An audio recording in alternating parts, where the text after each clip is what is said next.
नमस्कार। उत्तर प्रदेश की तमाम बड़ी खबरों में आपका स्वागत है।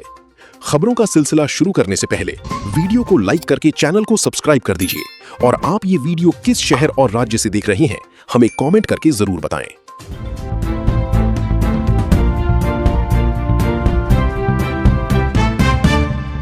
चलिए, बड़ी खबर आ रही है। कैबिनेट विस्तार के बाद सीएम योगी की पहली बड़ी बैठक, कई अहम फैसले संभव। यूपी में मंत्रिमंडल विस्तार के बाद सीएम योगी आदित्यनाथ की अध्यक्षता में सोमवार सुबह 9:45 से 10:45 बजे तक पहली मंत्रिपरिषद की बैठक बुलाई गई। इससे पहले रविवार को शपथ लेने वाले सभी नए मंत्रियों के विभागों का बंटवारा भी कर दिया गया, जिसमें राजनीतिक और प्रशासनिक संतुलन साधने की कोशिश की गई। शपथ के 7 दिन बाद नए मंत्रियों को विभागों की जिम्मेदारी सौंपी गई और अब इस पहली कैबिनेट बैठक में कई बड़े फैसलों पर मुहर लगने की संभावना है। यूपी के सियासी गलियारों में इस बैठक को लेकर काफी चर्चाएं हैं। चलिए, बड़ी खबर आ रही है। नमाज विवाद पर अखिलेश यादव ने तोड़ी चुप्पी, दिया सीधा जवाब। समाजवादी पार्टी के राष्ट्रीय अध्यक्ष और पूर्व मुख्यमंत्री अखिलेश यादव ने सीएम योगी आदित्यनाथ के सड़कों पर नमाज वाले बयान पर प्रतिक्रिया देते हुए कहा कि अगर जगह कम है तो क्या दिक्कत है। उन्होंने ये भी कहा कि सड़कों पर क्या होना चाहिए और क्या नहीं, इसके लिए नियम कानून पहले से बने हुए हैं। अखिलेश यादव ने कहा कि इस मुद्दे पर राजनीतिक लाभ लेने की कोशिश नहीं होनी चाहिए और समाजवादी पार्टी सभी को साथ लेकर चलने में विश्वास रखती है। चलिए, बड़ी खबर आ रही है।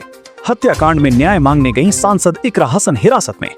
शामली के जसाला गांव में कश्यप समाज के एक युवक की हत्या का मामला मंगलवार को बड़ा राजनीतिक रूप ले लिया। सांसद इकरा हसन मृतक की मां के साथ न्याय की मांग लेकर सहारनपुर रेंज कार्यालय पहुंची, जहां डीआईजी से मुलाकात के दौरान उन्हें पुलिस ने हिरासत में ले लिया।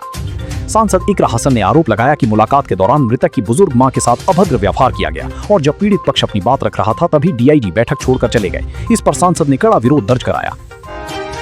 चलिए, बड़ी खबर आ रही है। इतिहास एक भी यात्री नहीं आया और बस को खाली ही रवाना करना पड़ा।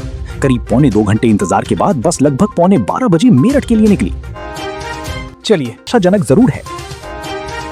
चलिए, बड़ी खबर आ रही है। मुरादाबाद वालों के लिए सुनहरा मौका, अपना प्लॉट और आवंटन लॉटरी के जरिए किया जाएगा। चलिए, बड़ी खबर आ रही है। कैबिनेट से सड़क तक सियासत गरम।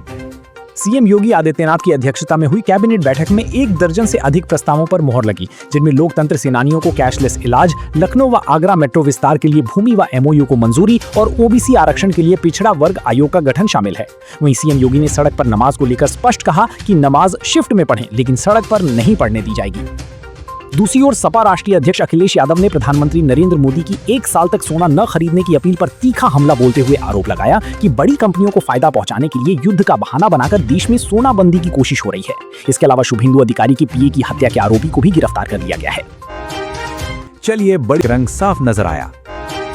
चलिए, बड़ी खबर आ रही है। 12 महीने की कड़ी ट्रेनिंग के बाद 47 दरोगा स्काउट परेड में अनुशासन, उत्साह और गर्व का माहौल देखने को मिला। चलिए, बड़ी खबर आ रही है। गंगा दशहरा पर हरिद्वार जाना है, रेलवे ने किया खास इंतजाम। गंगा दशहरा संचालन से गंगा दशहरा पर हरिद्वार जाने वाले श्रद्धालुओं को बड़ी राहत मिलने की उम्मीद है। चलिए, बड़ी खबर आ रही है। कार्यकाल खत्म होने से पहले करोड़ों खपाने की होड़, 7 दिन बाकी। यूपी में 57,000 ग्राम प्रधानों का कार्यकाल 26 मई को समाप्त हो रहा है। बहराइच जिले की 1043 ग्राम पंचायतों में अंतिम समय में 13.60 करोड़ का बजट आवंटित किया गया है, जिसे खपाने के लिए प्रधान और सचिव दिन रात एक कर रहे हैं। चिंता की बात यह है कि चहेतों के नाम पर बिल काटकर सरकारी धन ठिकाने लगाने की खबरें सामने आ रही हैं। वहीं कार्यकाल बढ़ेगा या प्रशासक तैनात होंगे, इसको लेकर अभी भी स्थिति स्पष्ट नहीं है। चलिए, बड़ी खबर आ रही है। सिर्फ 2,000 रुपए में बिक रहा है आपकी ठगी का हथियार, सावधान रहें।